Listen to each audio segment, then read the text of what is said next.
Et salut à tous, c'est ByTitDraw.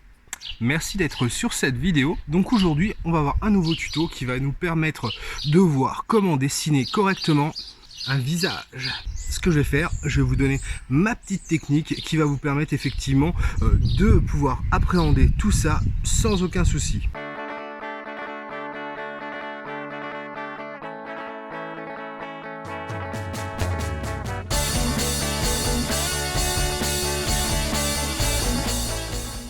Lorsqu'on commence à dessiner, on a souvent envie effectivement de commencer à faire des portraits. Donc que ce soit des portraits donc repris d'une photo ou d'une personne, ou directement des portraits qui viennent de votre imagination.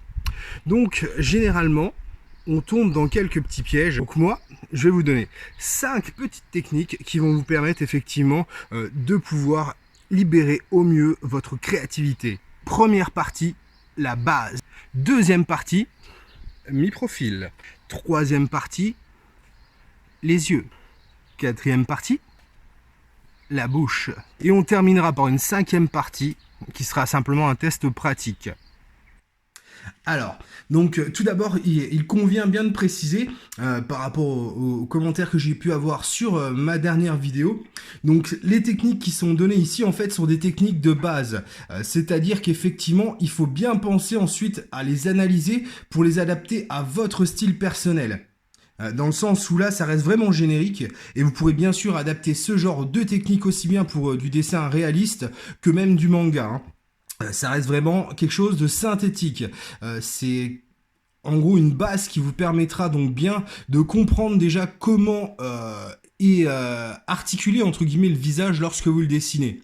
Dans tous les cas, vous pouvez voir aussi que tous les traits que je fais sont directement donc au crayon de papier et sans hésitation. Dans le sens où je vous conseille aussi de faire la même chose, dans le sens où si vous avez déjà le courage de prendre vos crayons pour vous exprimer avec, eh ben allez-y à fond, dans le sens où c'est comme ça que vous pourrez vraiment vous exprimer au mieux sur chacun de vos dessins et vraiment faire ressortir votre touche personnelle.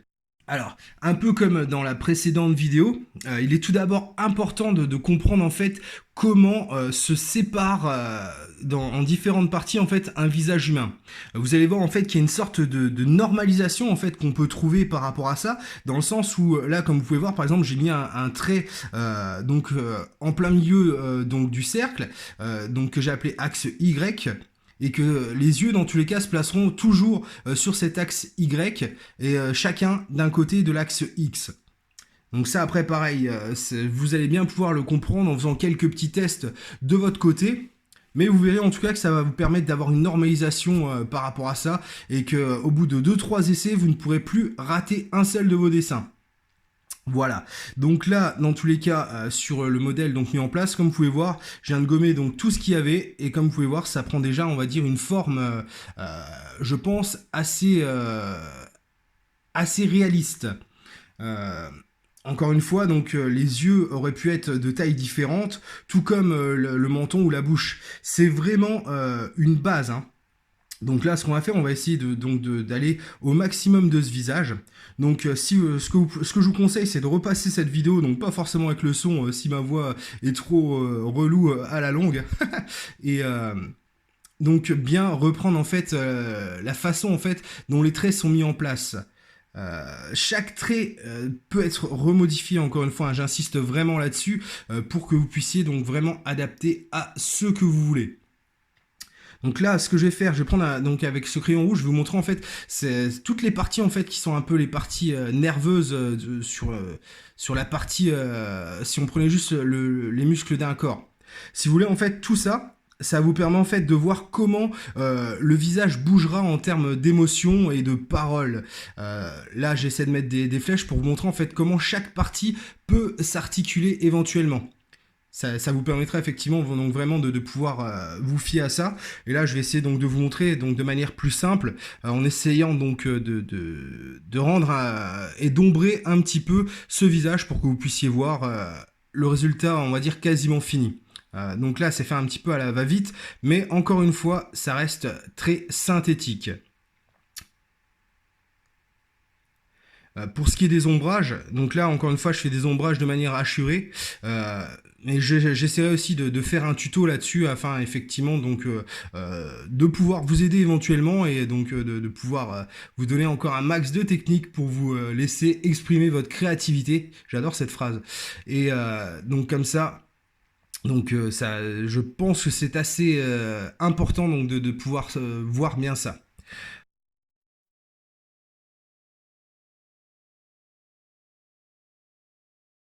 Donc la partie 2, le demi-profil. Donc on va partir encore une fois sur une base circulaire. Donc là je vais avec deux couleurs donc essayer donc de bien vous montrer cette boule en 3D. Vous, dans tous les cas, ça ne sera pas la peine d'essayer de remettre la couleur. Hein. C'est vraiment à titre indicatif pour bien vous permettre d'essayer d'imaginer cette sphère dans l'espace. Ensuite, on reprend exactement les mêmes traits que précédemment hein, lorsque vous faites un visage de face. Sauf que là, il faut bien mettre en pratique la 3D. Donc là, comme vous pouvez voir, je vais utiliser après une petite technique en fait qui est toute simple, qui consiste en fait à faire votre trait de la partie du corps que vous souhaitez dessiner à plat, et ensuite d'incliner directement la feuille afin que vous puissiez effectivement voir en faisant confiance à vos yeux ce que vous cherchez. Voilà, donc là comme je viens de faire à l'instant. Encore une fois, il est très important que vous fassiez confiance. Dans tous les cas, il n'y a pas de dessins qui sont ratés. C'est vous qui vous exprimez et par rapport à ça, il faut vraiment que vous fassiez confiance parce que c'est le seul qui est apte à juger et à pouvoir vraiment comprendre ce qu'il y a dans le fond de votre dessin, c'est vous-même. Après, c'est pour ça. Donc là, encore une fois, donc j'essaye de remettre toutes les parties. Et comme vous pouvez voir, ça ressemble un petit peu à une sorte de robot. Mais toutes les parties, en fait, qui vont être importantes sur votre visage, en fait, elles sont toutes là. Là, je rajoute en fait quelques petits traits donc un peu partout. Mais là, comme vous pouvez voir, pareil, sur le bord de la sphère, vous avez là où l'oreille va se mettre. Et encore une fois, vous avez vu que le cercle dans lequel je l'ai dessiné est plus grand. Mais donc simplement pour vous montrer en fait comme quoi l'oreille pourra se placer n'importe où en fait tant qu'elle reste en fait dans cette zone-ci. Là c'est les implantations capillaires, donc c'est un petit peu la même chose. Alors je vous conseillerais au départ d'essayer de faire des visages abstraits. Abstraits dans le sens où vous ne les reprenez pas forcément d'une photo. Vous pouvez vous en inspirer, mais n'essayez pas dès le départ de replacer les éléments du visage au même endroit que sur un portrait que vous avez sous les yeux. C'est donc ça demande après un peu plus de dextérité pour bien réussir à prendre en compte la taille de chaque élément de visage et leur emplacement. Le plus simple dès le départ, c'est de dessiner en fait des visages qui sortent directement de votre tête pour que justement vous vous familiarisez entièrement avec les traits de visage humains ou non d'ailleurs, pour que vous puissiez bien effectivement être à l'aise là-dessus. Vous verrez que c'est assez rapide. C'est simplement en fait le tout de comprendre la chose. Une fois que votre cerveau a compris en fait comment ça fonctionne, vous verrez qu'en fait ça va tout seul et ça devient une évidence en fait. Donc là, comme vous pouvez voir là, encore une fois, hein, donc la vidéo là je l'ai mis en vitesse 1, simplement pour vous montrer en fait que ça peut effectivement être vraiment quelque chose de simple. C'est quelque chose de mathématique en fait au final. Partie 3, les yeux. Alors on dit souvent que les yeux c'est le reflet de l'âme.